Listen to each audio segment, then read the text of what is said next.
when we call somebody to be great? Just because you have additional qualities, you don't become great. Good, better, best involves comparison with others. But to be great, no comparison.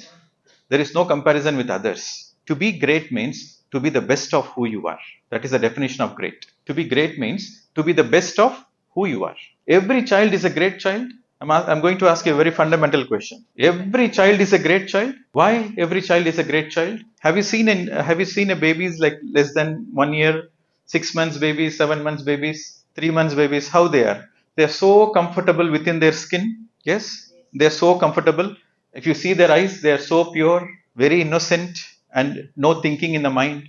They're just comfortable with who they are. Yes or no? They're so totally comfortable. They are just happy being themselves. To be the best of who you are means you are a great person. He's a great person. He's a great teacher. That means he's doing his teaching profession to the best of his ability.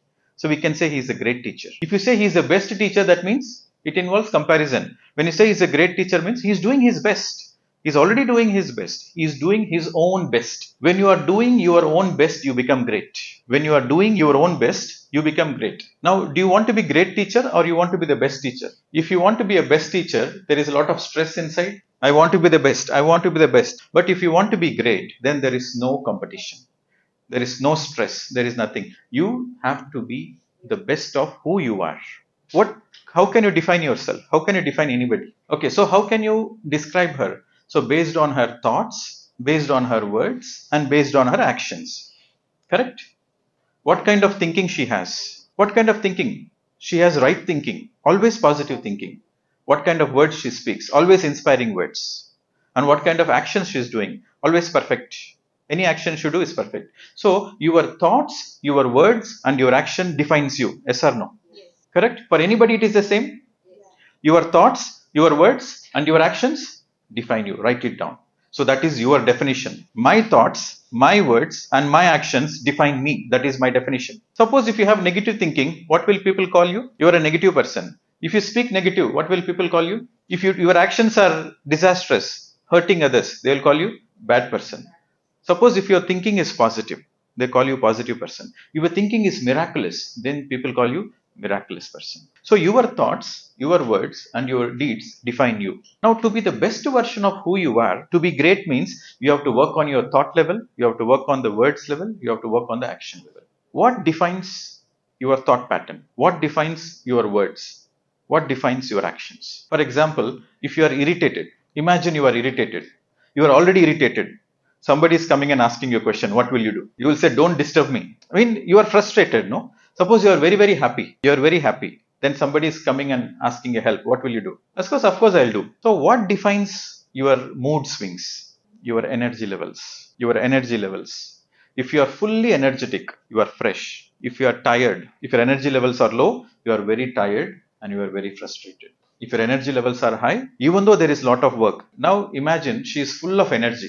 Then you approach her. Then her response is always positive response. Suppose her energy level is very low, you will approach her. You know what happens, right? So it's your energy level which determines. Your energy levels define who you are in that given particular point of time. Your energy levels defines who you are in that particular point of time. This is very fundamental. So you got up, but you are not feeling fresh. Your sleep is not proper. You go to bed very tired. The next day morning you get up, you are very fresh. So what happens in between? So there is a energy. So this energy recharge makes you feel fresh. Now, I spoke about learning to be great. In the learning to be great, people say, Sir, I want to be sincere. I want to be sincere, but I'm not able to be sincere. Why? Because their energy levels are very low. I want to do everyday practice, but I'm not able to do it. Why? Because their energy levels are very low. There are two ways you can get energy. There are two ways you can get energy. Number one, expanding your knowledge. When you expand your knowledge, naturally you feel energetic. You feel motivated. The more you expand your knowledge, the more your will become sincere. Your willpower becomes sincere. So write down the formula. When you expand the knowledge, your willpower becomes sincere. For example, how many of you are meditating here? One, two, very few. The rest of you, why are you not meditating? Because you don't have sufficient knowledge about it. When you don't have sufficient knowledge about it, then how can you be a sincere meditator? So the first point is expand your knowledge. The more and more you expand your knowledge, your will, you know what is will? Your will becomes sincere. And when your will becomes sincere, the sincerity leads to seriousness. Sincerity breeds seriousness. Without sincerity, is there a possibility of seriousness? So, sincerity breeds seriousness. To be sincere, you have to expand your knowledge. So, expansion of the knowledge is the first step. The more you expand the knowledge, your will becomes sincere and you become a serious person. So this is the one way of increasing your energy levels. This one way of increasing your energy levels happens through jnana. Jnana means wisdom, knowledge. So when you acquire the knowledge, naturally you become energetic, right? So when you listen to a powerful speech, inspirational speech, suddenly you feel goosebumps. Yes, you feel motivated. I want to do it. Where does it come from? It comes from that knowledge you have acquired, right? So that is one way. But that knowledge is like a kickstart, that is sufficient only for kickstart.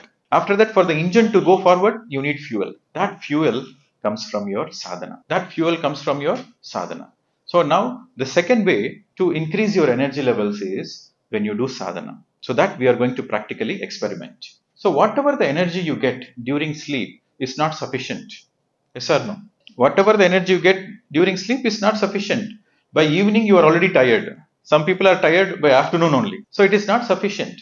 So when teachers are not energetic and you are asking the teachers, motivate the students, what can they motivate? Like, I don't have chocolate, I cannot give chocolate. I myself don't have energy. How can you motivate students? How can you inspire students? See, this is very important formula. As a teacher, you should learn this. Children don't learn from listening. Children learn from observing. Children always learn from observing. If you are a living example, every child wants to learn from you. If you are not a living example, then who will want to learn from you? Nobody wants to learn from you. So you have to be a living example. So to be a living example, to be an inspiration, to be a great person is the motto of life. This is the motto of what you are. You are here as a teacher. Are you doing justice to your job? If you are doing justice to your job, that means you should be a great teacher. Only one simple formula I will tell you. If you implement that formula, you will be a great person. At school, you will be a great teacher. At home, you will be a great parent. You will be a great daughter. You will be a great daughter-in-law. You will be a great mother. There's only one simple formula. Great wife also. You will become a beautiful wife. Okay. Husband, vice versa. Husband will become a nice husband, understanding husband. What do women want from a man? Women want understanding partner. What do men want? Loving partner. Yes or no? It is like two beggars begging from each other, not knowing the other person is a beggar. The person is asking, I want your understanding. I cannot understand myself. How can I understand you? You have to have something before you can give to another person. The formula of energy maximization. When your life is changed, all the students' life is also changed. You have to experiment. I want all of you to experiment. When you close your eyes, you conserve the energy. When you observe your natural breath, you maximize the energy. So, this is the formula. What you are going to learn today is going to transform your life.